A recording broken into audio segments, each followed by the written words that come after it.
అభిమానులకి ఒక్కొక్కసారి చికాకు తెప్పించే ఐపీఎల్ మ్యాచెస్ కూడా జరుగుతూ ఉంటాయండి.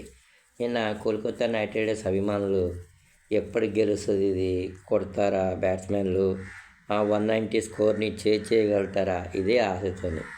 ఏం లేదండి, బోర్ కొట్టి టీవీ బంద్ చేసిన వాళ్ళు కూడా చాలామందిని అయితే నేను చూశాను. అస్సలు పాయింట్ల పట్టికలో మాత్రం చివరికి మేము వస్తాం అని చెప్పి ఇటు SRH, Chennai super kings, KKR, రాజస్థాన్కి ఎలాగో పాపం లక్ అనేది కలిసి రావట్లేదు. ప్రతి మ్యాచ్లో కూడా బాగానే ఆడతారు, కానీ ఓటమితో వాళ్ళు హ్యాపీగా వెళ్ళిపోతుంటారు అనమాట.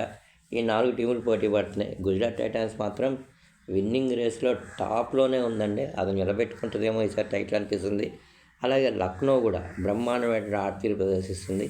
టాప్ 4 టీమ్స్ పైన కూడా ఇప్పుడు చాలా విస్తృతమైనటువంటి చర్చ అనేది జరుగుతుంది అనమాట.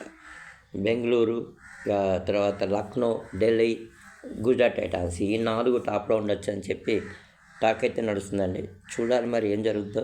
ఇక SRH, Chennai super kings, KKR కొన్ని మ్యాచ్లు ఉన్నప్పటికీ అవి ఏవో గెలుస్తాయి, అంతే. గెలవడం వల్ల పెద్ద ఒరిగేదేం లేదు. పాయింట్ల పట్టికలో కొంచెం అటు ఇటు కావచ్చు అనమాట. అంటే టూ మచ్ క్రికెట్ అయిపోతే కూడా ఆటగాళ్ళకు ఒక విసుగు అనేది వచ్చేసిందేమో అని నాకైతే అనిపిస్తుంది అనమాట.